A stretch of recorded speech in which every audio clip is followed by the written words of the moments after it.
and there are plenty of 75-year-olds vigorously pursuing their careers and other pursuits. I would almost leave it at that, Your Honors, but there is, when I came in here, I was encouraged by all these motorcyclists here in the vest. As you know, well, you may not know, I'm a member of the Blue Knights Maryland 1 chapter law enforcement motorcycle club of the United States, which happens to be the largest motorcycle club in the world, one of them, and we have 19,000 members in 70-some different countries, a lot of chapters, and I don't know what they're here for exactly, but I want you to give them the benefit of doubt, because whatever they're subjected to, I am too also subjected to. So at 75, it's time to ride. Thank you.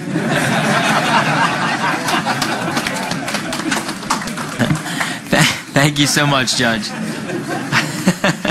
And I don't mean out into the sunset. I understand.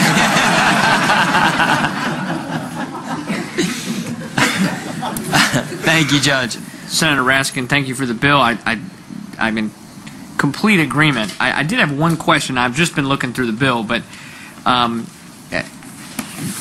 what if I've heard that some cops will stop people based on like if they think they're part of a gang, and that's not just for motorcycles; it's for other, you know, stopping people walking down the street that have certain types of gang symbols. Of course, the problem with that is somebody's got a red bandana doesn't mean they're in a gang or whatever. But I mean, what does this bill speak to? Is there a way for law enforcement if they have a certain amount of reasonable suspicion and someone's wearing a gang patch? I mean, what's this bill do on that? That's an excellent question, Senator. So reasonable suspicion applies to conduct, to criminal conduct. Right. We have reasonable suspicion somebody robbed a bank. We have reasonable suspicion somebody's speeding.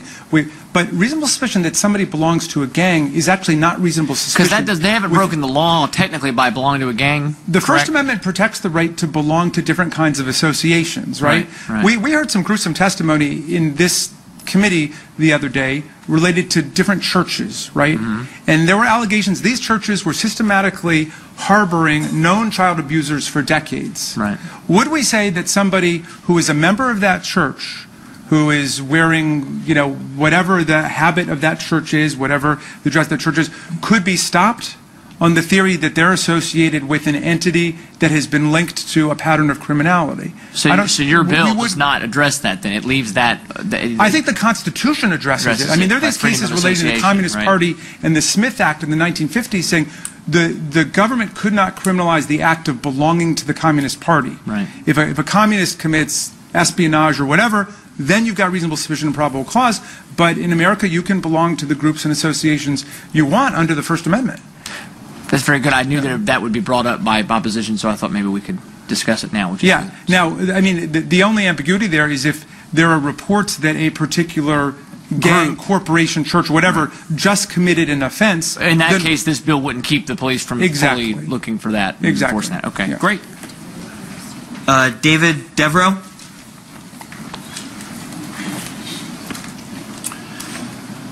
Hi, Mr. Chair, Committee. I appreciate the opportunity to speak. My name is David Devereaux. I represent the Confederation of Clubs and the U.S. Defenders, and I suppose of particular relevance is I'm also held responsible for spearheading the effort that ultimately resulted in the first law addressing motorcycle profiling in America, passed in Washington State in 2011.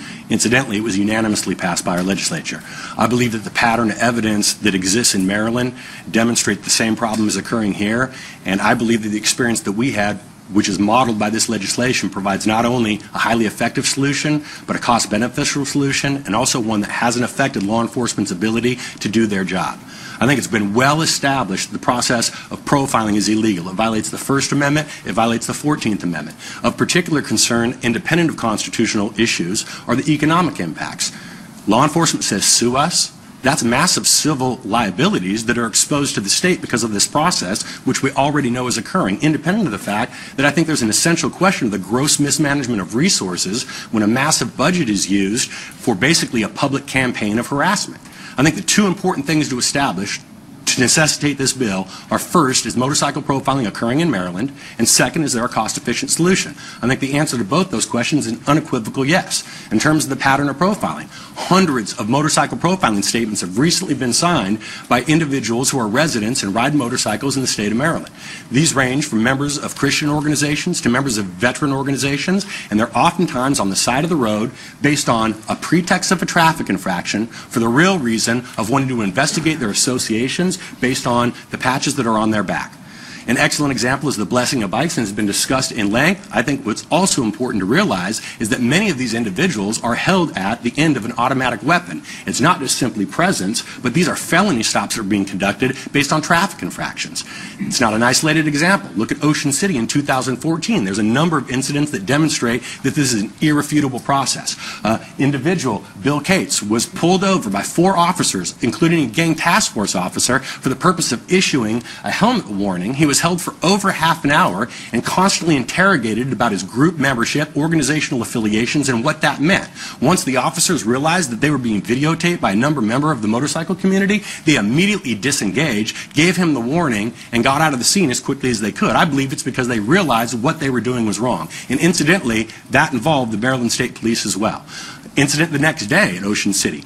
44 vehicles were used to pull over a pack of 22 motorcycles based on simple traffic infractions, and they were held for well over half an hour, and there was no criminal activity, and it's all based on the biker stereotype that is being applied overly broad. You can't make a generalized presupposition about thousands of people based on the actions of a few unless you have specific and a particularized interest. I think that the pattern of evidence in Maryland is very irrefutable.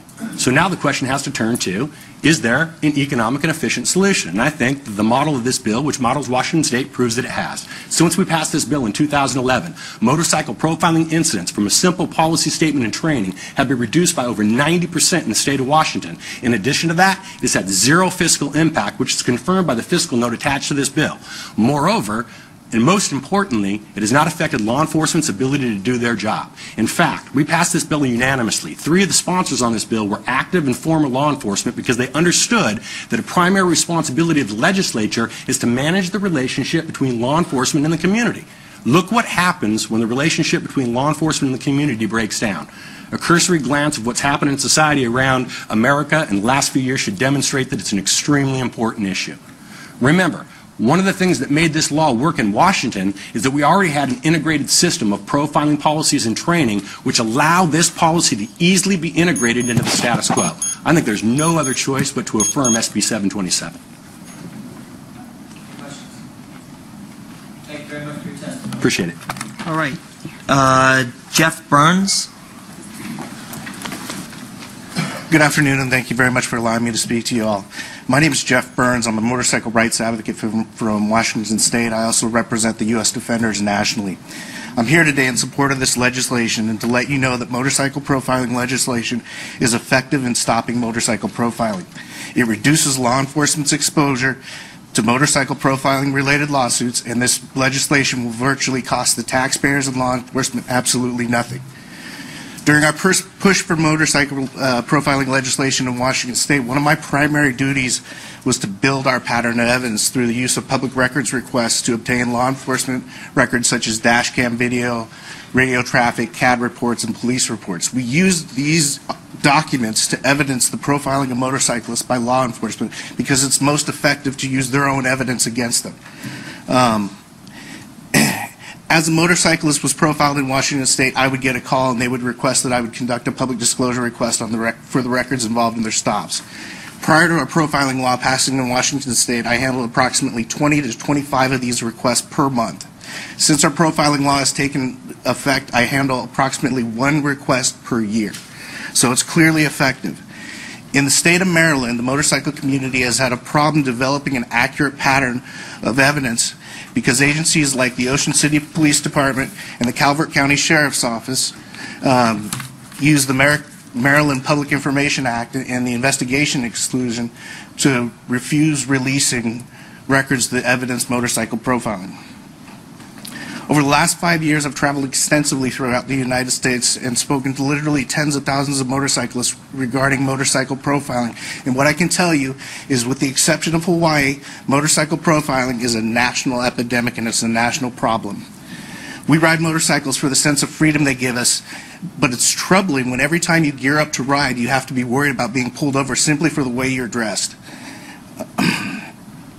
But this is an unfortunate reality for motorcyclists across America and right here in Maryland, which is why this legislation is necessary. I hope that you'll support this bill so that motorcyclists in Maryland can ride free like we do in Washington State. And I'd like to thank you very much for your time and consideration. Mr. Chair, thank you. Thanks so much for your testimony.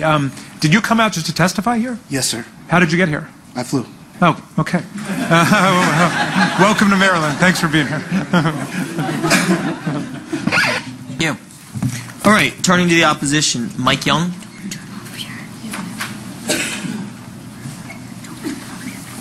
Okay.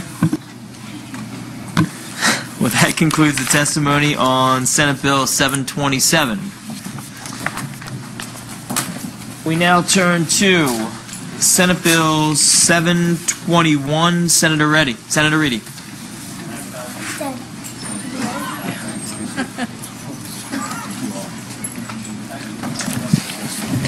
Thank you. Thank you all for being here, by the way, and we all appreciate the condensing the testimony into a couple panels. So welcome to Annapolis, and thank you for your participation today. Thank you.